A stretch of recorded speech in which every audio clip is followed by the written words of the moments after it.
Hello everyone, मैं हूं आकाश शर्मा और आप सब लोग देख रहे हैं maths by Akash Sharma channel को। मैं आशा करता हूं कि आप लोग अपने घर में हैं, स्वस्थ हैं। बच्चों, लॉकडाउन फिर से स्टार्ट हो गया है। मैं आशा करता हूं कि आप सब लोग इसका बहुत फ़ायदा उठाएंगे और आप अपनी तैयारी को एक नए आयाम की तरफ लेकर बढ़ेंगे। और आप को सिर्फ पास ही नहीं होना है, आपको रैंक भी लेकर आनी है एग्ज़ाम्स में।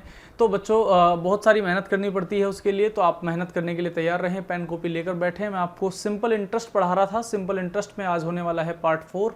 मैं कुछ और टाइप्स आपके सामने रखूंगा और धीरे धीरे उसको समझाता हुआ जाऊंगा। आप समझते जाइएगा। अगर कोई डाउट आएगा तो आप मेरे से पूछ सकते हैं।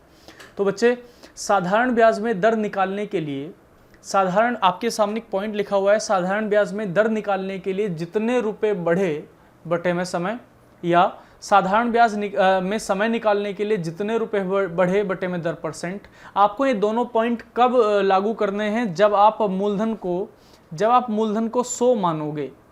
मैं लिख रहा हूं कि जब मूलधन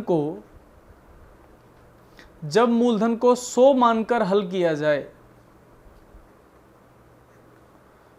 बहुत आसानी से आप अपना सवाल हल कर सकते हैं। आपके सामने बहुत सवाल इस तरीके के आएंगे कि भाई एक धनराशि जो है वो 8 साल में 2 गुनी हो गई है, बताओ रेट ऑफ इंटरेस्ट क्या है। या कोई धनराशि 11 साल में 3 गुनी हो जाएगी, बताइए रेट ऑफ इंटरेस्ट क्या है। या कोई धनराशि 12.5 साल में 4 गुनी हो जाएगी, तो बताइए रेट ऑफ इंटरेस्ट क्या है। इस तरीके के बेहद सारे सवाल आपके सामने आएंगे। तो उन सभी सवालों को मैं बस दो तीन सिंपल से क्वेश्चन आपके सामने रखूंगा। आपको पूरी कहानी क्लियर हो जाएगी कि ऐसे सवालों को हमें किस तरीके से हल करना है। सवाल आपके सामने है कि एक धनराशि जो है वो 10 वर्ष में 2 गुनी हो जाती है, तो बताइए ब्याज की दर % क्या है। तो मैंने अभी आपको बताया कि दर % निकालने के लिए आपको सिंपल करना है, जितने रुपए बढ़े बटे में समय। मैंने आपको यह भी बताया कि आपको रुपए मानने हैं 100, आपको मूलधन मानना है 100। अगर आपने 100 रुपए मान लिए तो वो कह रहा है 2 गुना, बताओ कितने साल में हो जाएगा। तो 200 हो जाएगा, मतलब 100 रुपए बढ़ जाएंगे। भाई कोई धनराशि 100 रुपए से 200 हो गई, इसका मतलब कितने रुपए बढ़े होंगे? 100 रुपए बढ़े होंगे। उसने कहा 10 साल में, उसने क्या कहा? 10 साल में 100 रुपए बढ़कर 200 रुपए हो गए हैं। कितने साल में? 10 साल में। तो आपकी रेट ऑफ इंटरेस्ट क्या है, ये आपसे पूछा गया है। तो 100 बटे में 10, यानी आपका आंसर आ जाएगा 10%। जितने रुपए बढ़े, कितने रुपए बढ़ गए? 100 रुपए बढ़ गए, 100 लिख दिया। कितने साल में बढ़ गए? 10 साल में बढ़ गए। अब मैंने आंसर लिख दिया। एक लाइन का सवाल है, मात्र 5 सेकंड में हल हो सकता है, लेकिन आपको कहानी समझ आ जानी चाहिए। इस तरीके के बहुत सारे सवाल आपके सामने आएंगे। लिखा है कोई धनराशि 20 वर्षों में 3 गुनी हो जाती है। चलो इसको सवाल को थोड़ा सा ना बदलते हैं। इस सवाल में आप यहाँ 20 वर्ष नहीं लिखेंगे, इस सवाल में आप यहाँ 20 वर्ष नहीं लिखेंगे। आपको इस 20 की जगह लिखना है 12.5 वर्ष। आपको लिखना है 12.5 वर्ष। और इस 3 गुने की जगह यहाँ पर आपको लिखना है बच्चों, 3 गुने की जगह लिखना है आपको 4 गुना। अब इस सवाल को थोड़ा हल करते हैं। कह रहा है कि कोई धन जो है वो 12.5 वर्ष में, 12.5 वर्ष दिखाई दे रहा है ना आपको, ये लिखा है बच्चों 12.5 वर्ष, 12.5 वर्ष। 12.5 वर्ष में 4 गुना हो जाता है, तो ब्याज की रेट ऑफ इंटरेस्ट क्या है, ये आपको सवाल करना है। मैंने कहा आपसे, आप सिंपल 100 रुपये मानेंगे। 100 रुपये कितने रुपए हो जाएंगे? 4 गुना हो जाएंगे, मतलब 400 रुपये हो जाएंगे। मैंने आपसे कहा 4 गुना होने में कितना समय लगा? आपको 12.5 वर्ष लग गए। तो बताइए 4 गुना हुआ है, मतलब 300 रुपये बढ़े होंगे। कितने साल में बढ़े? 12.5 वर्ष में बढ़ गए 300 रुपये। तो आपसे पूछा गया था रेट ऑफ इंटरेस्ट, आपसे पूछा गया था रेट ऑफ इंटरेस्ट क्या है। तो आप लगाएंगे दर % बराबर जितने रुपए बढ़े बटे में समय। कितने रुपए बढ़ गए भाई? 300 रुपये बढ़ गए। 300 रुपये बढ़ गए कितने साल में? 12.5 साल में बढ़ गए। आपका आंसर आ जाएगा। अगर आप इसको देखें तो ये लिखा है बच्चों 300, 12.5 अगर मैं यहाँ से हटाता हूँ, इसको 0 लेकर चलता हूँ, तो 125 से 8 बार 1000 जाता है। अगर 8 बार 1000 जाएगा तो 8 गुना 3 बचेगा, ये तो यानी आंसर कितना आ जाएगा? 24 साल। अब मैंने क्या कर दिया? मैंने कैलकुलेशन का गेम खेल दिया आपके लिए। 125 से 1000 जो है वो 8 बार कट जाता है। तो यहाँ तो 3000 लिखा है, इसलिए 3000 24 बार कटेगा। आप समझ पा रहे हो ना मेरी बात में क्या कह रहा हूँ? भाई मैंने कहीं 45 लिखा है, मान लो मैंने कहीं लिखा है 45, मुझे काटना है 5 से। मैंने देखा यार 45 ना 15 का मल्टीपल है, तो मैंने देखा 5 से 15 3 बार कटेगा। ये लिखा है 45, तो अगर 15 3 बार कटेगा तो 3 या 9 आंसर आ जाएगा। आप देखें चाहे 5 नंबर 45 ही तो होता है, 9 ही बार तो जाएगा। लेकिन मैंने थोड़ा कैलकुलेशन गेम खेला, क्योंकि ये कैलकुलेशन गेम जो है आपके लिए बहुत काम आएगा बच्चों। मैं कैलकुलेशन पे बहुत सारी वीडियोस लेके आने वाला हूँ, बहुत सारी वीडियोस लेके आने वाला हूँ। एक कैलकुलेशन का पार्ट चलेगा, समझ जाइए, वो महीना भर चलेगा। एक अलग से ये वीडियो चलती रहेंगी, कोर्स चलता रहेगा, कैलकुलेशन साथ साथ में पैरेलल चलती रहेंगी। बहुत इंपॉर्टेंट है कैलकुलेशन वाला पार्ट आपके लिए। बहुत सारी कैलकुलेशन वाली वीडियोस में लेके आने वाला हूँ आपके लिए, आपको जल्दी ही उसका नोटिफिकेशन भी मिल जाएगा। तो चलिए मैं आपको अगले क्वेश्चन की तरफ लेकर चलता हूँ। कोई धनराशि 6 से ही 2/3% दर से कितने समय में 3 गुनी हो जाएगी? आपके लिए होमवर्क आ गया है। कोई धनराशि जो है आपको रेट ऑफ इंटरेस्ट दे दी है इस बार मैंने, सॉरी, कोई धनराशि 6 से ही 2/3% दर से कितने वर्ष में 3 गुनी हो जाएगी? आपके लिए होमवर्क है, सभी लोग इसका आंसर कमेंट करके देंगे। चलिए अगली टाइप का सवाल आया है हमारे सामने, गुना वाले सवाल। गुना वाले सवाल करने के लिए कि कोई जो धन है वो 5 साल में 4 गुना हो जाता है, बताइए 7 साल में कितना गुना हो जाएगा। या ऐसा पूछे कोई धनराशि 5 साल में 2 गुनी हो जाती है, बताइए कितने साल में 3 गुनी हो जाएगी, कितने साल में 7 गुनी हो जाएगी। इस तरीके के बहुत सारे सवाल आपके सामने आते हैं। आपको सिंपल एक फॉर्मूला लगाना है, m-1/n-1 इंटू t। आपके सामने लिखा है, ये t है आपके लिए टाइम।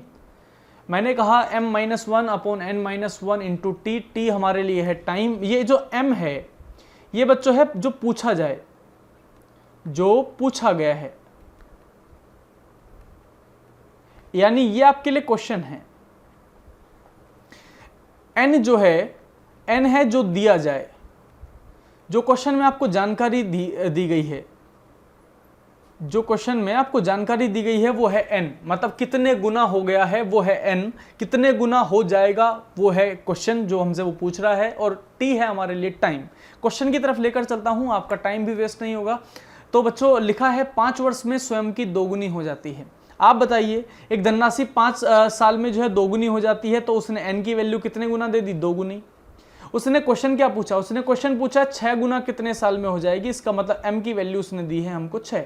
तो क्या मैं कह सकता हूं, क्या मैं यहां से कह सकता हूं, आपका फॉर्मूला लगेगा m-1/n-1 इंटू टी। m-1 6 में से 1 गया 5, n-1 2 में से 1 गया 1, इंटू में 5 साल, आपका आंसर आ गया 25। 25 वर्ष में हो जाएगी 6 गुनी। 1 से 2 लाइन का सवाल है, 5 से 6 सेकंड लगेंगी।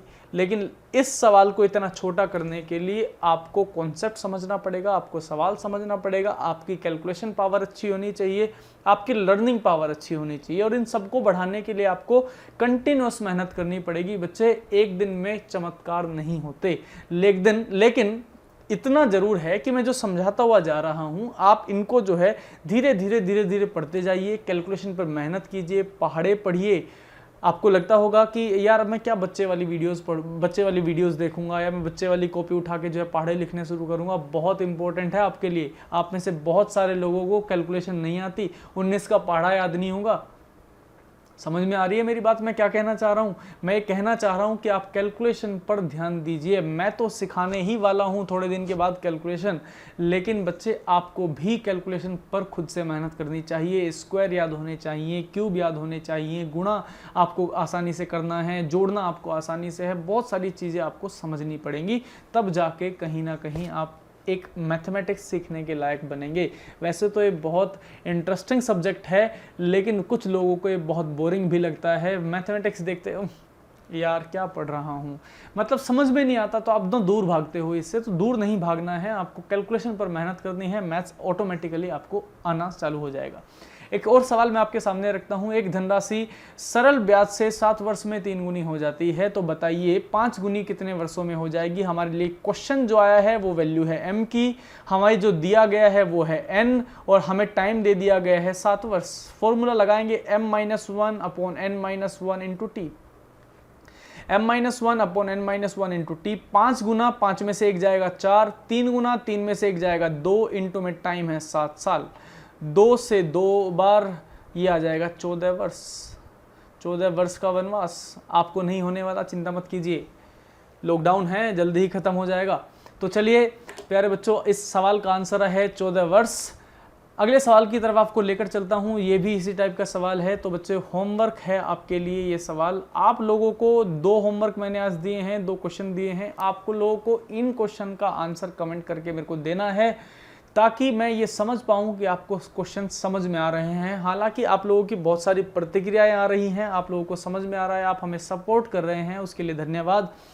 प्यारे बच्चों, इस वीडियो को ज़्यादा से ज़्यादा शेयर कीजिए अपने दोस्तों में जो पढ़ नहीं पा रहे हैं, या जिनका आप देख रहे होंगे ये ऐसे हालात हैं, इस तरीके की कंडीशन देश में पैदा हो गई है कि कुछ लोग बेरोजगार हो रहे हैं, कुछ मजदूर जो प्रवासी मजदूर हैं वो यहाँ अपने घर जा रहे हैं। बहुत दिक्कतें झेल कर सब लोग जा रहे हैं। आपको ये दिक्कत ना हो इसलिए आप गवर्नमेंट जॉब की तैयारी कर रहे हैं।